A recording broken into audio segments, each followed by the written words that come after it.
खबर नहीं पल की, मूर्ख मन बात करे कल की। मन में विकार आ जाता है, पर हम ज्ञान वैराग्य विचार के बल पर संभल जाते हैं। पर राम तुम तो ऐसे हो कि मुझे अतिशय प्रतीत मन केरी, जागृत की कौन कहे जही सपलिहु पर नारी नहेरी। ऐसा विमल चरित्र, पवित्र चरित्र तो केवल श्री राम का है। राम तुम्हारे जैसा कोई चरित्रशील नहीं, इसीलिए मैं कहता हूं कि जो चरित्र से गिर गया है उसका उद्धार होगा तो तुम्हारे जैसे चरित्रशील की चरण धूलि से ही होगा। इसलिए चरण कमल रज चाहती कृपा करहु रघुवीर। राम जी जैसा निर्मल चरित्र, पवित्र चरित्र दूसरा नहीं। अरे औरों की बात जाने दो। रावण गया कुंभकर्ण के पास, कुंभकर्ण ने पूछा क्या बात है लंकापति, बहुत उदास दिखाई दे रहे हो, तुम चिंतित आज दशानन क्यों? रावण बोला हर ली हमने मिथिलेश कुमारी, हमने सीता जी का हरण कर लिया। तुम चिंतित आज दशानन क्यों, हर ली हमने मिथिलेश कुमारी। कुंभकर्ण बोला अधिकार किया तुमने उन पर? रावण बोला लखती ही नहीं वह और हमारी, वे हमारी ओर देखती तक नहीं। तब तुम एक काम करते, क्या महात्मा बन गए, उनका हरण कर लाए, तो राम जी का रूप बनाकर परमात्मा बनकर अधिकार पा लेते। नकली ही तो बनना था। रावण बोला कि बड़ी कठिनाई है। क्या तब राघव ही न बने तुम क्यों? कुंभकर्ण ने पूछा। रावण ने उत्तर दिया इसमें हमको भय भैरव भारी, जब राघव रूप लगा बनने तब मातु समान लगी पर नारे। जब मैं राम जी का चिंतन करने लगा तो मेरे मन से वासना चली गई। ऐसा पवित्र चरित्र है राम का। विश्वामित्र जी ने कहा कि राम चरित्र की दृष्टि से जो पवित्रता तुम्हारे अवतार में है वह अन्यत्र दुर्लभ है, इसलिए मैं तुम्हारा गुरुजी हूं, पर अहिल्या का उद्धार तो तुम्हारी ही चरण धूलि से होगा। ऐसा राम जी का वर्णौ रघुवर विमल यश, ऐसा पवित्र चंद्र। देखो चंद्र कितना भी ऊंचा रहे पर फिर भी कलंक है, कलंक लगा है चंद्र में, घटता बढ़ता रहता है। लेकिन हमारे रामचंद्र ऐसे चंद्र हैं जो निष्कलंक चंद्र हैं, जिनमें घटने बढ़ने की घटना नहीं होती, सदा एक रस निर्मल पवित्र चंद्र श्री रामचंद्र हैं। तुलसीदास जी कहते हैं ऐसे राम जी का यश वर्णन कर रहा हूं। कैसा है यश का? वर्णौ रघुबर विमल यश, राम जी का चरित्र विमल है। अच्छा तो ये मन को क्यों सुधार रहे हो? निज मन मुकुर सुधार का कि पवित्र चरित्र का वर्णन पवित्र मन से ही किया जा सकता है। सो न हो ये बिनु विमल मति मोहि मति बल अति थोर। तो ये पवित्र मन हो जाए तो कैसे होगा? बोले पहले मन पवित्र हुआ, श्री गुरु चरण सरोज रज निज मन मुकुर सुधारी, वरनौ रघुवर विमल जस। मैं राम जी के पवित्र यश का वर्णन करना चाहता हूं, इसलिए श्री हनुमान जी मेरा मन निर्मल कर दो। किसी ने पूछा क्यों करना चाहे तो क्या फायदा है? आजकल तो बड़ी कठिनाई है, बिना फायदे के आदमी कुछ करता ही नहीं है। किसी से कहो भजन करें तो क्या फायदा? अच्छा बहुत सी चीजें हैं। एक आदमी ने हमसे बार बार कहा, बहुत तंबाकू गुटखा खाते थे, बार बार मुंह भरने, फिर कहें आप भजन की कहते हो क्या फायदा? बोले आप जब जब भजन की कहते हो हमें तो बड़ी परेशानी लगती, करें क्या फायदा? हमने कहा अच्छा एक बात बता दो, तुम ये बार बार तंबाकू गुटखा खाते से क्या फायदा? सो बोले कहे तो ठीक रहे, फायदा तो कुछ नहीं। हमने कहा फिर क्यों? बोले आदत पड़ गई। तो हमने कहा कि बिना फायदे के ये खा सकते हो, बिना फायदे की सोचे ये सड़ी गली चीज खा सकते हो, तो क्या भगवान का भजन बिना फायदे की सोचे नहीं कर सकते हो? छोड़ो, फायदे की मत सोचो, तुम तो भजन करो। और जिस दिन इसमें रस आ जाएगा उस दिन फायदे की नहीं सोचोगे, भजन किए बिना रहा नहीं जाएगा। लेकिन इसका यह अर्थ नहीं कि फायदा होगा नहीं, जरूर होगा, लेकिन फायदे की तरफ मन मत ले जाओ। तुलसीदास जी से किसी ने पूछा कि आप राम जी का विमल यश गा रहे हैं, क्या फायदा, क्या मिलेगा? तुलसीदास जी बोले, क्या नहीं मिलेगा? जो दायक फल चार, ये चार फल प्रदान करेगा, धर्म अर्थ काम और मोक्ष। राम जी का चरित्र गाने वाला। देखो, जब व्यक्ति बोलता है ना, दिमाग से बोलता है, कोई बात कहता, विचार दिमाग से, लेकिन जब कोई गीत गाता है तो दिल से। ये गीत हृदय के अधिक समीप है, विचार बुद्धि के समीप है। तो जब कोई गाता है तो हृदय से। और मैं आपसे कहूं कि राम जी का गुण कोई हृदय से गाएगा, और जब हृदय राम जी के गुणों से भरा हुआ होगा, ऐसे आदमी के द्वारा अधर्म कभी हो ही नहीं सकता। जब होगा धर्म ही होगा। तो यह राम कथा का गाना और सुनना व्यक्ति को धर्म से जोड़ता है। धर्म, अर्थ, भगवान के गुण गाने वाला, सुनने वाला, उसके जीवन में अर्थ रहेगा ही। क्यों रहेगा? क्योंकि भगवान नारायण है, और जो भगवान के गुण गाएगा, भगवान के चरण कहाँ आ जाएंगे? उसके हृदय में। ये यही कथई स्नेह समेता, कहीं हई सुनी हई समुझ सचेता, होई हई राम चरण अनुरागी, कलिमल रहित सुमंगल भागी।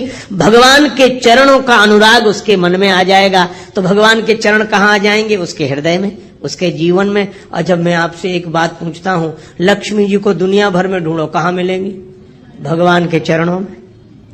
भगवान नारायण के चरण दबाते हुए ही तो लक्ष्मी जी मिलती हैं। इसीलिए जो भगवान के गुण गाएगा उसका जीवन धर्ममय हो जाएगा। जो भगवान के गुण गाएगा, सुनेगा, और भगवान के चरण उसके मन में आ गए, तो भगवान के उन चरणों की सेवा करने के लिए लक्ष्मी जी अर्थ बनकर उसके जीवन में आ जाएंगे। धर्म, अर्थ। और जो राम जी के गुण गाकर ऐसे मस्त हो जाए कि उसकी कोई कामना न रहे, प्रेम में भर जाए। विभीषण जी ने यही कहा कि लंका का राज्य पाने की वासना पहले थी, उर कछु प्रथम वासना रही, प्रभु पद प्रीति सरित सो बही। आपका प्रेम उमड़ गया था, वो भी इच्छा नहीं रही। हमें कुछ नहीं चाहिए, कुछ नहीं चाहिए, हमारी कोई इच्छा नहीं, कोई कामना नहीं। भगवान ने कहा कि तुम्हारी कोई इच्छा नहीं, पर अब हमारी इच्छा हो गई। तुम निष्काम हो गए तो हम सकाम हो गए। अब हमारे मन में इच्छा है। यद्यपि सखा तव इच्छा नाही, मोर दरस अमोघ जग माही। तो भगवान के मन में भक्त की इच्छा पूर्ण करने की इच्छा हो जाए तो उसकी कौन सी कामना ऐसी होगी जो पूरी ना हो जाए? वह पूर्ण काम हो जाएगा। इसलिए धर्म, अर्थ, काम, और जो भगवान के अनुराग में डूब गया है उसे जगत का राग बांध नहीं सकता। इसलिए मोक्ष तो उसको सहज प्राप्त हो गया। वर्णौ रघुवर विमल जस, जो दायक फल चार। यह हनुमान चालीसा के दोहे का आशय है। श्री गुरु चरण सरोज रज, निज मन मुकुर सुधारे। मुकुर माने दर्पण।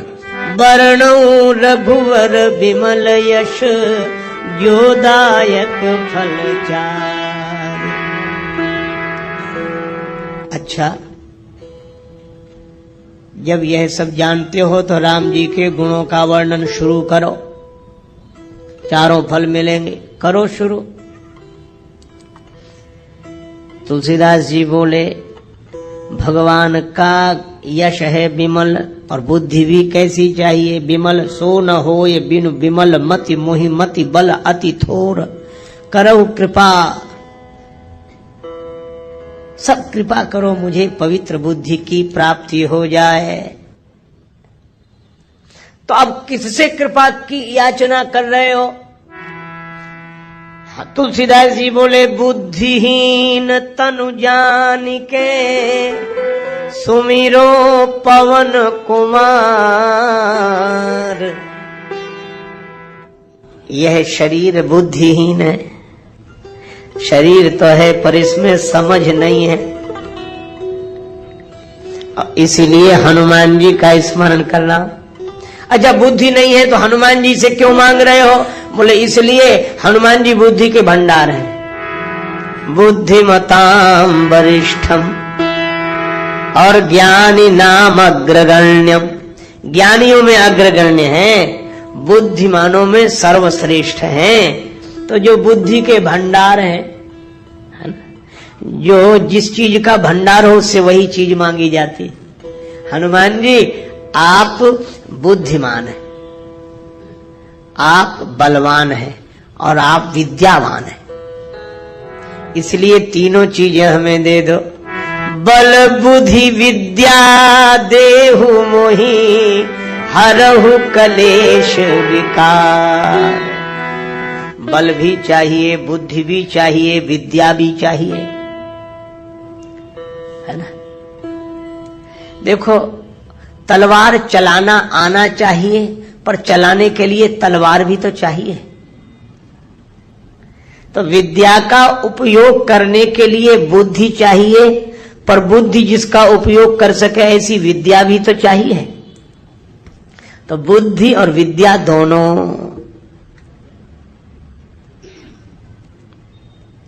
लेकिन बल भी तो चाहिए।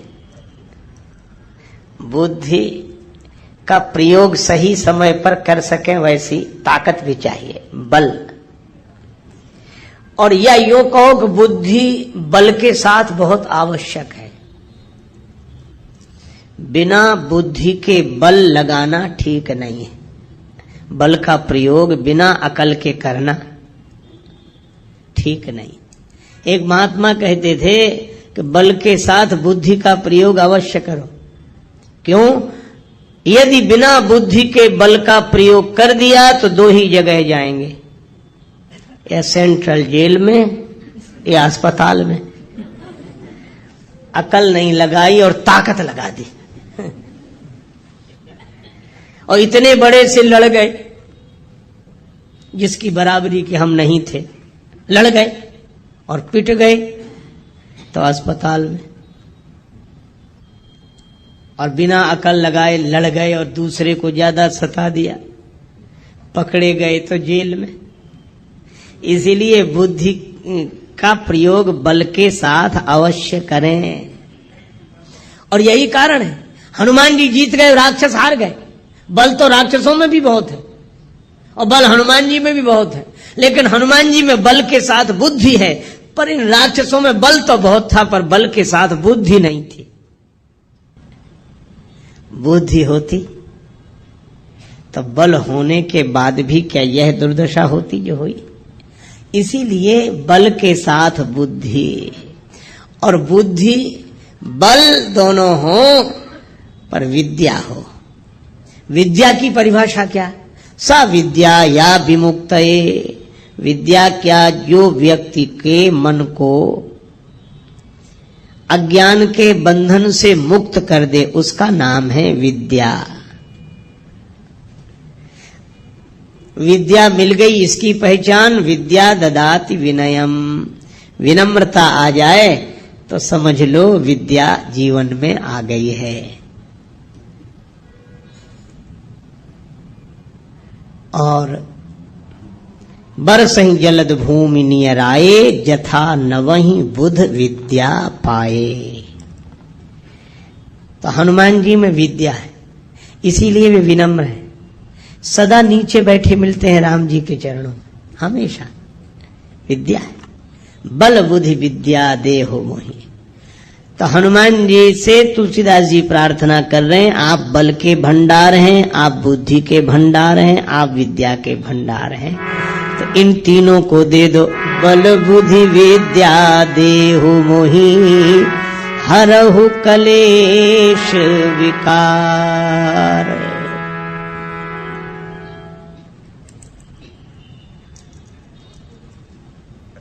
देखो, कलेश दूर हो जाए। राग द्वेष ये कलेश है।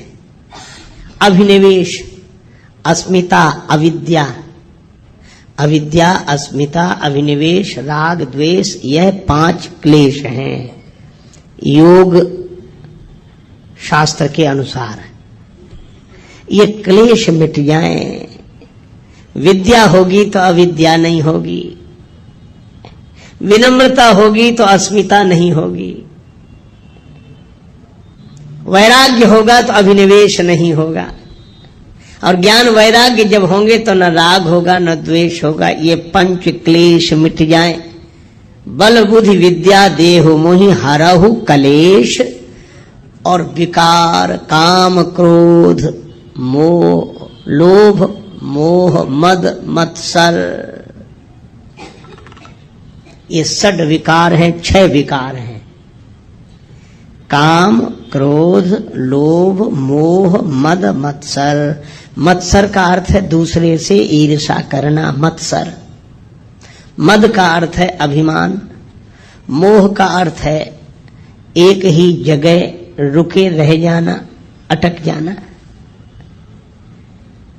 देखो, कभी आपने देखा ना, किसी गीत की रिकॉर्ड बज रहा हो, ऐसे सुई चलती है उस पर, ग्रामोफोन पर, तो कभी कभी हम लोग बचपन में देखते उसकी सुई एक जगह अटक जाती थी तो उतना गाते रहते थे।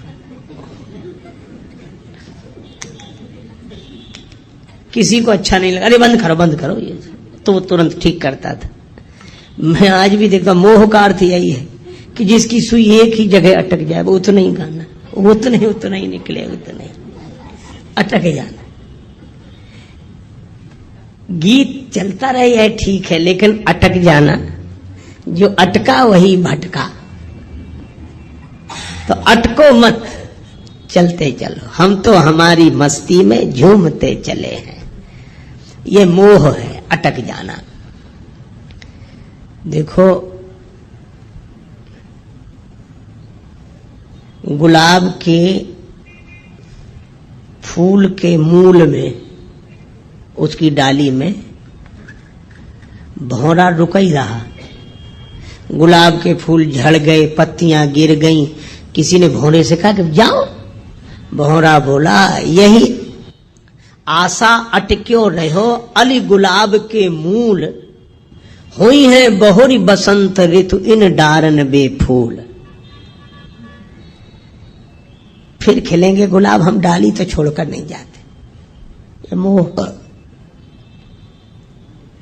कमल संपुटित होने लगा, कमल के बंद होने का समय आया, भौरा फिर भी बाहर नहीं निकला, भ्रमण नहीं निकला, उसी में कैद हो गया।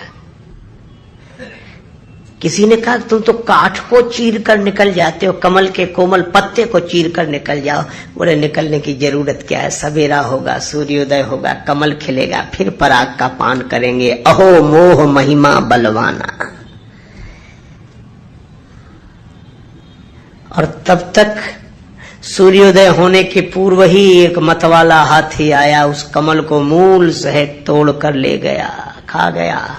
भौरे का जीवन भी समाप्त हो गया। इसी तरह मोही मन यह सोचता है कि अटके रहो, फिर रस लेने के लिए अटके रहो, तब तक काल का मतवाला हाथी आकर जीवन ही नष्ट कर देता है। ये मोह। मत्सर, दूसरे से ईर्षा। मद माने अभिमान। जो मिला है, देखो अभिमान कब आता है, मिली हुई चीजों पर ध्यान जाता है तो अभिमान आता है, मिली हुई विशेषताओं पर ध्यान जाता है तो अभिमान आता है, और देने वाले पर जब ध्यान जाता है तो अभिमान चला जाता है, फिर भगवान दिखाई देते हैं, अभिमान नहीं। मद, मत्सर, दूसरे से ईर्षा, अपनी तरफ कम ध्यान, दूसरे की तरफ ज्यादा। अपना दुख उतना दुख नहीं है जितना कि दूसरे का सुख नहीं देखा जा रहा है।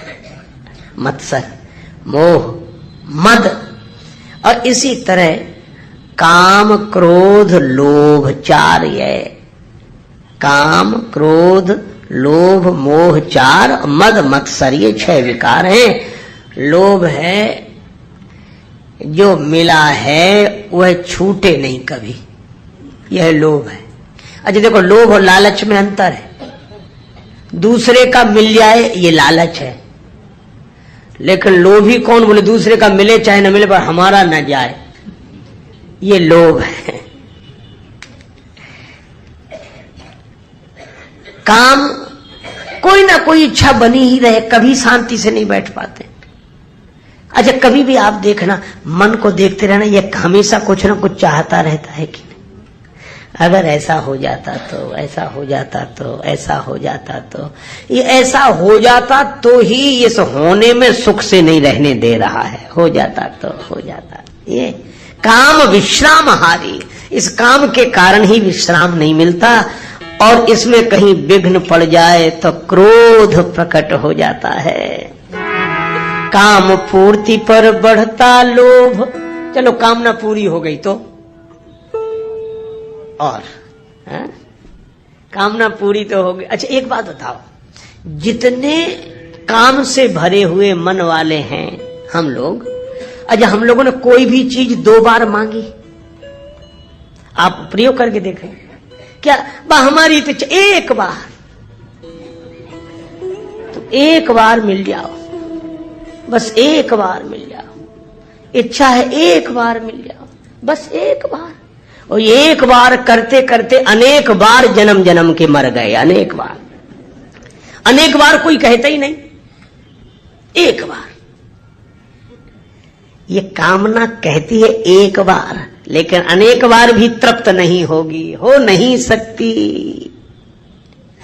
और इसमें विघ्न पड़ जाए तो क्रोध उत्पन्न होता है, और कामना पूरी न हो तो क्रोध उत्पन्न हो जाता है, क्रोध कामना पूरी हो जाए तो लोभ उत्पन्न हो जाता है।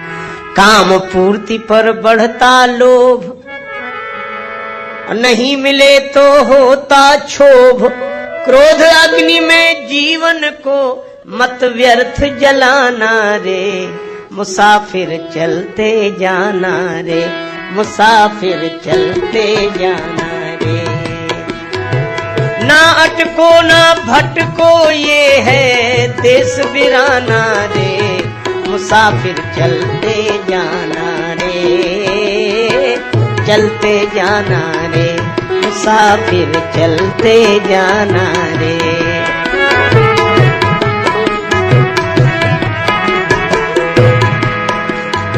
लेकिन अब एक कठिनाई है, हम आपको जो समझा रहे हैं पहली बार नहीं समझा रहे हैं, और आप भी पहली बार नहीं समझ रहे हैं। सब आप भी वही समझे हुए हैं और हम भी वही समझे हुए हैं, पर जब मौका आता है तो ये समझ काम देती है। आपकी तो देती होगी, हमारी तो नहीं देती है। लेकिन अभी तो समझ ठीक है, पर भगवान की माया इतनी विकट है, ये माया तेरी बहुत कठिन है राम, ये माया तेरी बहुत कठिन है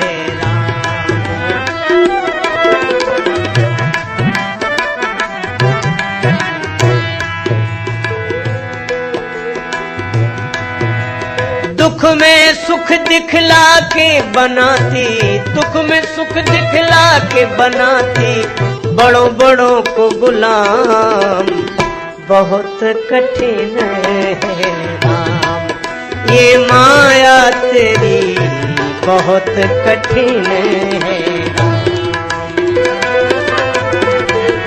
बहुत कठिन है राम। अच्छा विचार करना, करता नित्य विरोध क्रोध का, कहता बुरा परिणाम। जो क्रोध का विरोध करते हैं गलत है, क्रोध नहीं करना चाहिए, क्रोध अच्छी चीज नहीं है, बात सही है, लेकिन उनको ही जब क्रोध आता है तब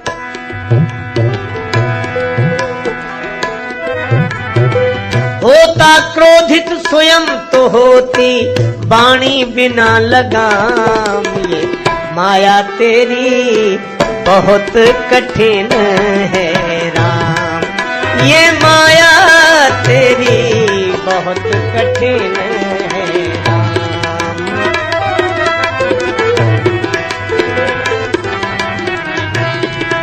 ये माया तेरी बहुत कठिन है।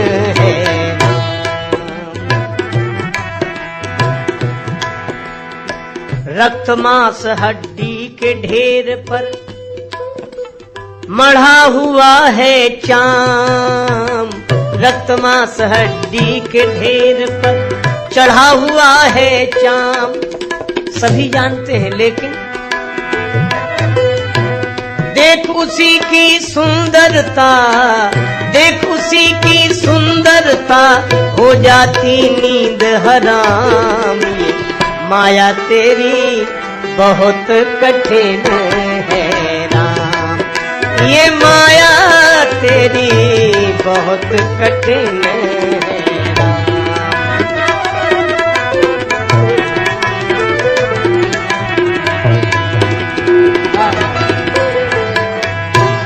कठिन है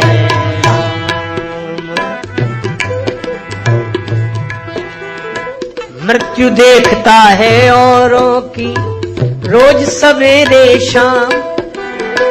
भवन बनाता ऐसे जैसे हरदम यहाँ मुकाम। ये माया तेरी बहुत कठिन है राम, ये माया तेरी बहुत कठिन है,